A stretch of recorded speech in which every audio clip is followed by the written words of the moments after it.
Welcome to the weekly meeting of the Rotary Club of Jonesboro, four-time reigning club of the year. And glad to have everyone here. Hopefully everyone is healthy and safe. Inspirational moment. Education is not the filling of a pail, but the lighting of a fire. Jill, I'll turn this over to you, let you introduce our speakers, and I will stop sharing so they can share their screens. Okay, thank you. And I guess Dr. Johnston came to A-State. She can correct me if I'm wrong, about 2 or 3 years ago. I can't remember exactly when it was. And she literally hit the ground running and has not stopped.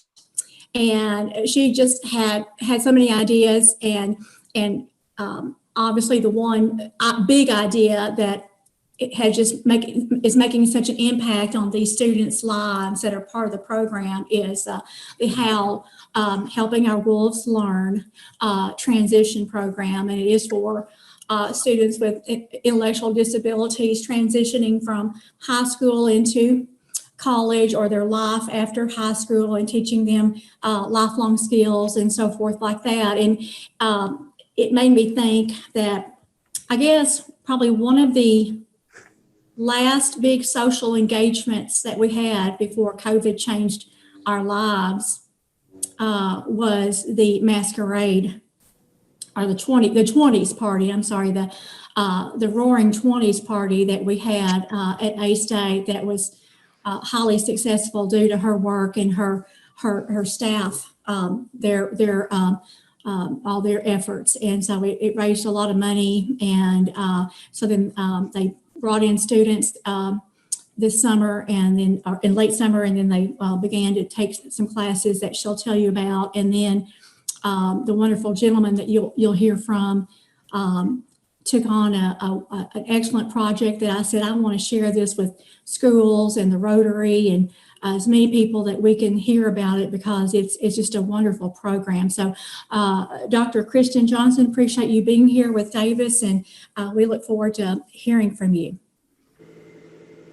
Thank you, everyone. I'm really happy to be here today. I also want to introduce Davis Wilson, who is one of our students in the HOWL transition program. I have talked to you all previously about the HOWL transition program, but I wanted to just give a brief overview because I'm just his backup singer today. So we're really going to be talking about Davis's project for the majority. So our program actually had its first cohort start in July of this year, and Davis is part of the first cohort. It is a program that serves students with intellectual disabilities and or autism. It helps provide supports and services for academic and social inclusion with respect to the students with intellectual disabilities and or autism, participating in academic enrichment, socialization, independent living, and integrated work experiences. So our mission is through engagement and inclusive practices, which is part of what Davis has been doing since he actually hit the ground running as soon as he started to become a HOWL student. Is committed to providing positive learning environments to students that will engage in experiences that enrich and enhance their educational, social, and interpersonal skills. The services that we offer in our HOWL transition program, social skills, career planning, independent living. Everybody lives on campus, they live in dorms, they choose their dorm just like any other college student. But one of the biggest pieces is mentoring that I want to go into just a little bit more. Through mentoring, we're hoping that social and personal development will happen through social skills, relationships, soft skills, interpersonal skills, personal skills, and independent skills. Our mentoring piece is probably our largest piece of our program. All of our HOWL students are matched with undergraduate students, but also a faculty mentor, right, Davis? Yes, ma'am. And so through this mentoring process, we work on social, we work on occupational, so vocational stuff, We also work on independent living. We're also kicking it with our reading, right, Davis? Yes, ma'am. And our mathematics, yep. Yes, ma'am. And so in this mentoring process, because Davis has 3 undergraduate mentors and then a faculty mentor. So why does mentoring matter? You have a lot of mentoring programs in businesses and in universities, but we've done an extensive amount of research and development. And what we do know about mentoring is that it increases work performance, higher retention, increased positive work attitudes. And Davis epitomizes positive work attitude, better career competency, allows the mentee to build upon strengths. And Davis has so many strengths that he's having an easy time building upon them. Also can work on their weaknesses and then helps the mentee adjust faster. What's the outcome? To achieve goals and to build trusting relationships. So one of the things that all of our students can choose with their faculty mentors or their undergraduate mentors is to work on projects to have some things to do. Well, Davis is here to talk to you about his project with HOWL International and what he's done. So I'm actually going to turn it over to Davis. And if Davis, you want to actually move up just a little bit if you want to, just so that they can actually hear you. In front of the table, right here. Like, there you go. Okay. And then if you hit the next slide, there we go. You're okay. Davis, take it away. Oh, okay. Hello, my name is Davis Wilson.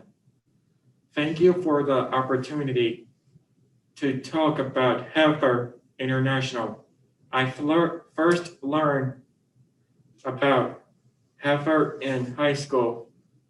My church youth group would raise money for an animal to donate to a small village.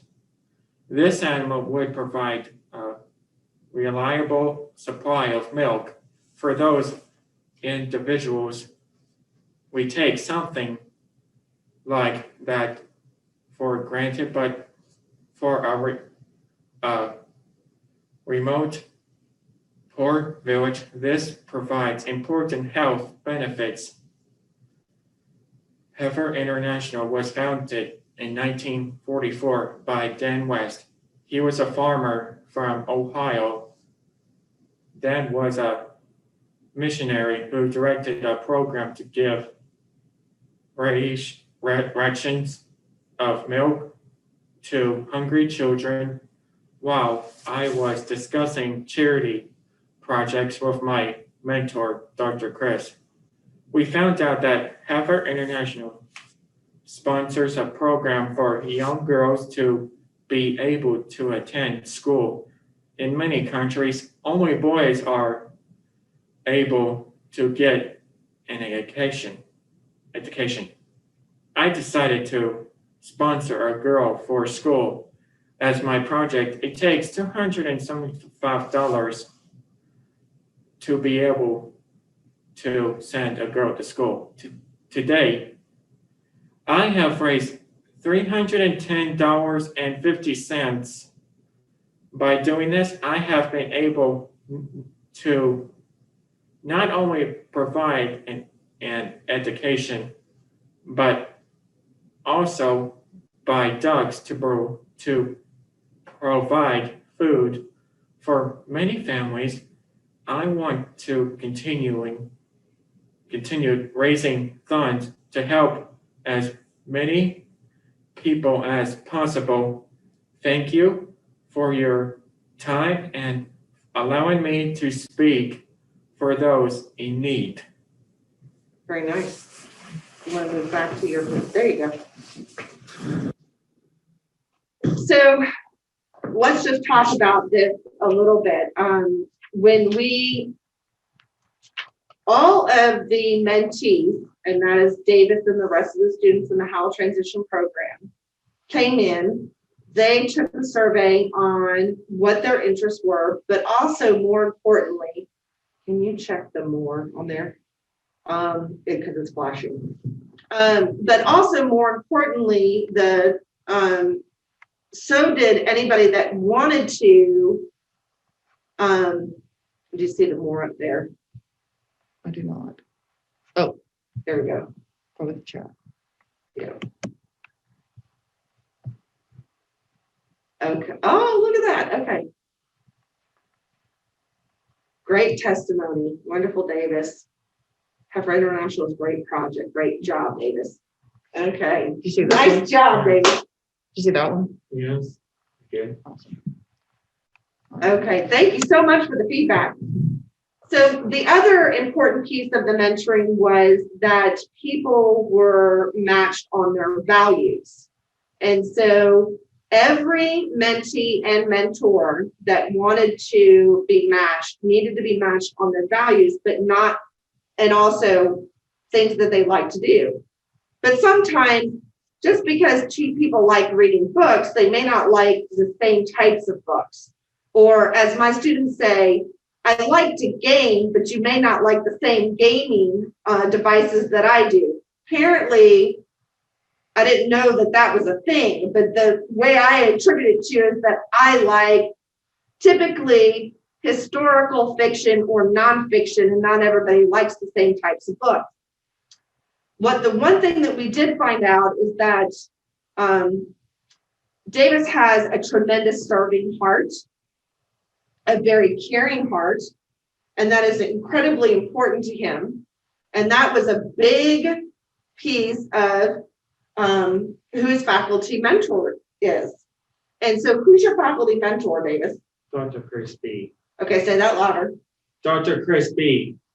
Okay, so she is the department chair of psychology and counseling. Did you know Dr. B before you came? Yes, ma'am. She was my old youth director. Okay, so on campus, what do you do with Dr. B? We've been doing things together, like we went to the library and we get to see that swimming pool that hasn't been used for years. And we got our tube of quarters filled up. We took them to the bank. We got money to send a girl to school and food known as ducks to families. So did you and Dr. B meet regularly? I usually meet her whenever she's not important with meetings. So Dr. B has a lot of meetings, is what you're saying. No, I'm saying that I just have to make sure that she does not have too many meetings. That's right. So they typically meet about once a week. Sometimes they don't meet for the week, so they'll double up. And they've had a really great time putting up with this project, going to the library and researching it, seeing how much they needed for certain aspects for HOWL International. And what Davis has said, and I think you saw it in his speech, but what he's repeatedly said throughout last semester was that he just couldn't believe little girls couldn't go to school like little boys. And he felt like everybody should be able to have an education. Can you tell me a little bit about what you like about your mentor? Well, one thing that I know about that I've been being with her during my youth group all the time when I was younger back then. We've been on one vacation trip and we went to a church in Orlando, Florida, and that's one memory that I like the best. Are there things that you really enjoyed about being with her this last semester? Well, just like spending some campaign of her a visit weekly. Hanging out with her? Hanging out with her and working on my project. Okay.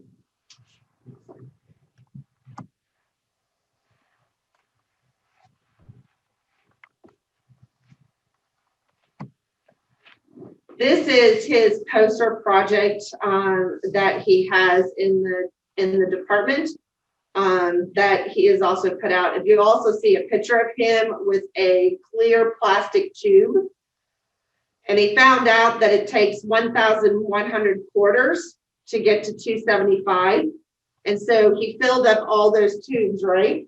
Yes, ma'am. And you filled up more than the tubes, didn't you? How much money did you actually collect? We actually just collect $310.50, except for 1 quarter was supposed to be 75 cents, but it was busted, so the machine couldn't take it. So, but it was all right. It was all right. Okay. Here's just some more pictures and the actual tube in which Davis collected his quarters. I think we figured out how we came up with the project. How long did it take you to get the $275? When I started in October,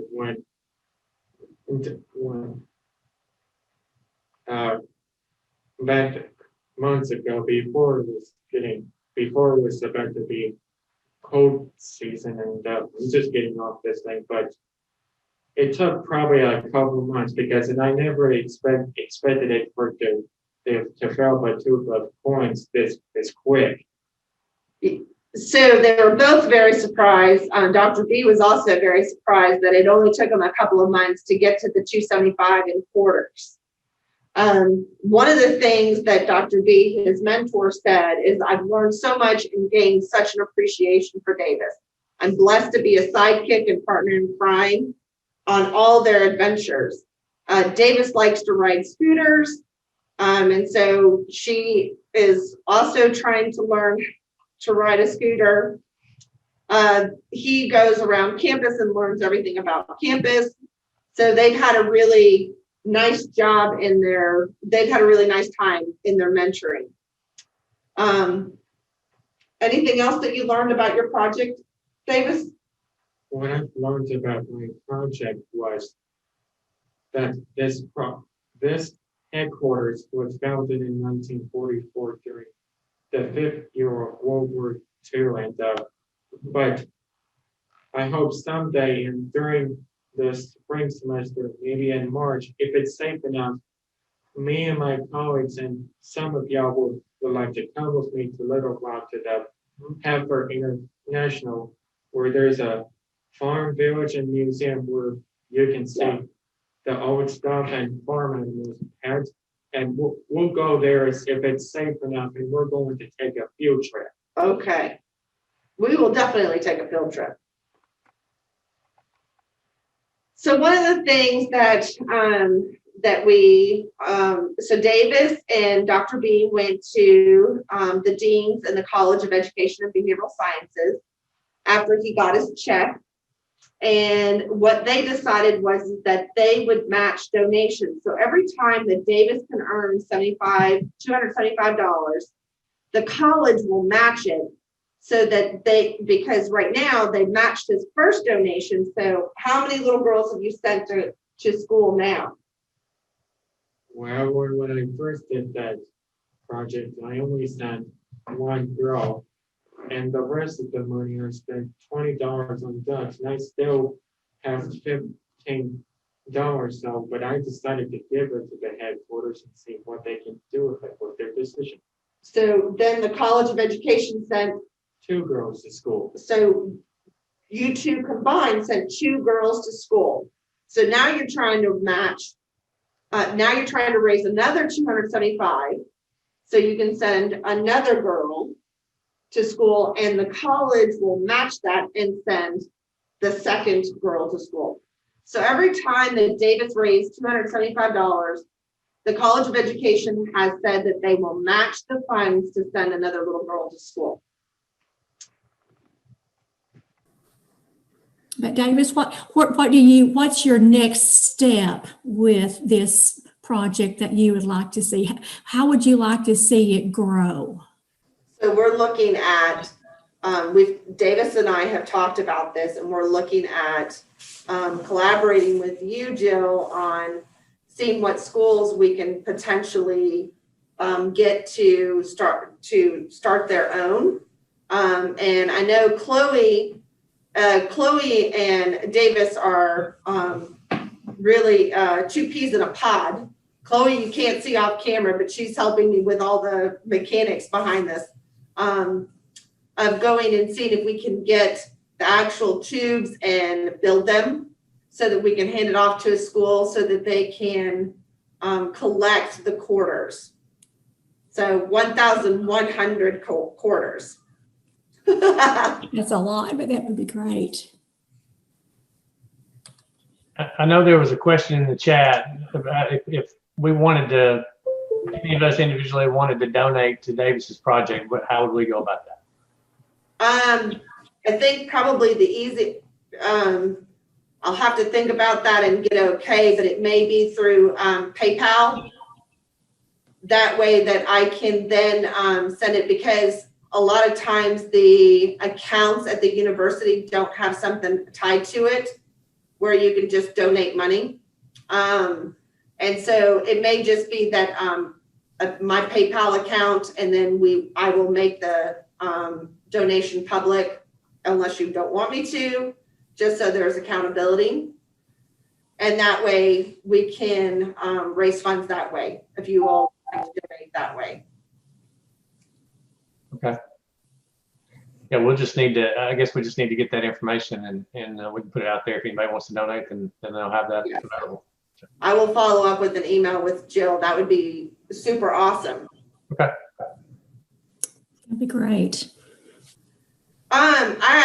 So Davis is our first one that got off to a booming start, but all of our students are going to be doing service learning projects this semester. And I do believe that there probably would be a couple of students that might be interested in joining, Davis being one of those. But we may have a couple of others, and I think that would be excellent. And I guess that was the response. There was a question in the chat about, I think Norm asked, would students in this program be interested in joining a college Rotary program? Yeah, I think that would be absolutely awesome. Is there anybody on campus that could talk about that program to our students? Well, it's just trying to get that off the ground. Lori Chandler might be able to answer that a little bit more, but I know we're just trying to get that off the ground now. So that'll be coming down the road. I actually know of two that might be coming in. Our second cohort is coming in July. I know two that might be super interested in joining. This is Lori. If they want to maybe get in touch with Courtney Sears, I don't know if you know who that is or not, but she is our point of contact there at A-State. And she is, I think, actively recruiting 5 members so we can move forward with that. So that would be wonderful, because that would be an excellent way for them to engage the community. Because right now it's been very hard to engage the community safely. So that's been a real kind of hitting point for us in our first year. We've done it, but it's been a little bit more challenging. Call for it is a 2-year program, isn't it? Or can you expand upon that? Like what will happen like next year? Of course, I know he's right in the middle of his first year, of course, but. Yes, it is a 2-year certificate program. We have 5 students currently, and we are accepting probably 5 or 6 next year. The first year they're doing, Davis took things like making connections, which many of you may be aware of. They also take a HOWL course, and they are really doing more independent living and academics and some of those things the first year. Second year is all about vocational. So the summer is getting them ready for and their interpersonal skills and that kind of stuff. However, our students have been super active. 3 out of our 5 already have jobs. So first semester, they already have jobs. Davis will probably have a job next semester. because he's actively looking for a job himself. Well, it's just that I'm looking for one, but none of the places are hiring anybody until this whole COVID-19 pandemic is over. So, and then their second year, they also go on internship. So we're looking for gainful employment after their second year, and then they graduate after their second year. So we have students that have intellectual disabilities, we have students that have autism, and then we have students that have intellectual disabilities and autism. So we have quite the range of students, and as you know, students can keep you on your toes, which is always fun. Now, Davis, put me on your list for the field trip, okay? Yeah. Put Miss Jill down. All right, are you really sure? Are you really sure? I am very sure. Some place that I've never been before, but some places I've been into Little Rock and North Little Rock, but I just want to go see something that I never get to see someplace in person. I understand. I think you've met your match on someone who is as social and as wanting to go places. Here is your partner in crime. He likes to go everywhere and see everything and talk to many people. So when he asks, it's because he cannot realize that he's going to see someone as outgoing as him. Davis, meet Jill Clogston. It's as outgoing and go everywhere as you are. So yes, she would absolutely love to go. I'll be back to the office this week, so I'm going to come down and visit with him. But the past few months have not been conducive to that. So, but getting problems with mentors. So is that for faculty mentors, or is that for student mentors, or are you just talking about mentors in general, Norman? Pentel, I was talking about faculty mentors for the students. Actually, no, we have faculty mentors right now for all of our students. That's been a little bit, we had them out of the gate, like before we even opened up the program, people wanting to be mentors. And so it's been kind of interesting because a lot of our faculty or staff, and I should say faculty staff mentors, because we have staff mentors as well, not just faculty.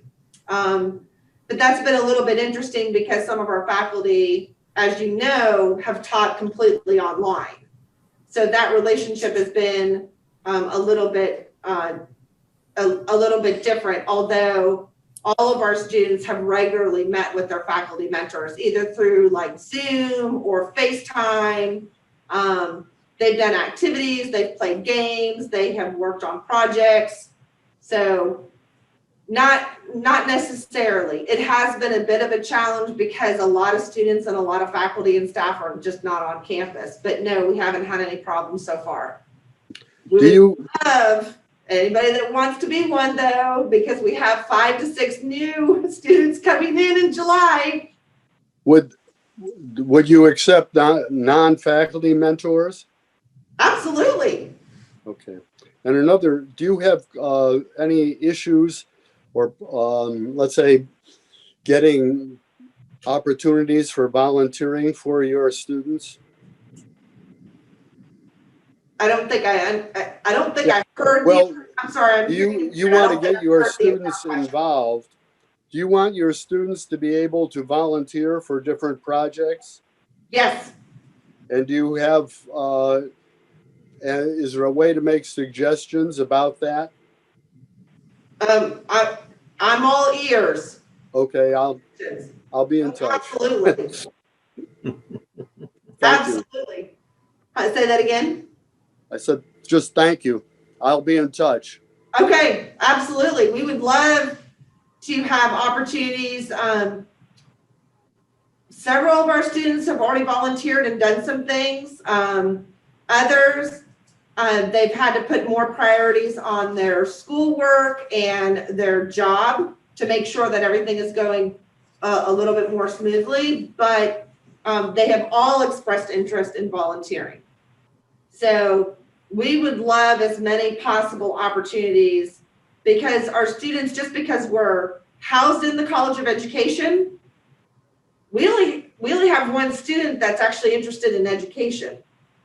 They're all interested in so many different things. So we want the variety for our students.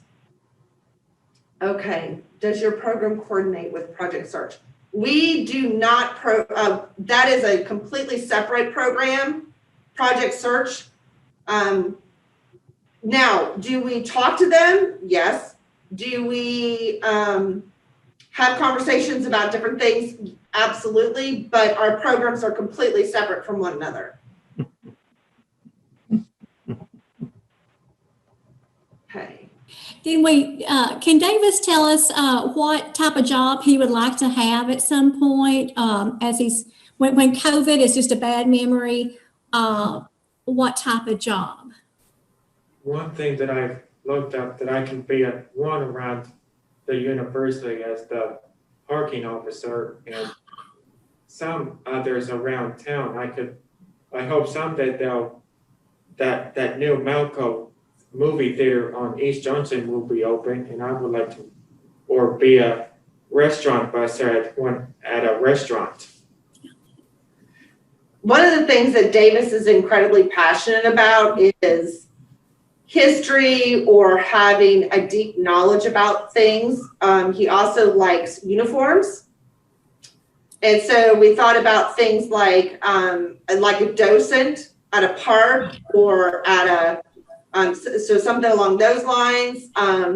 He also, so parking attendant, because there's rules and regulations that he knows that he can follow, but he also has a uniform with that he's very interested in.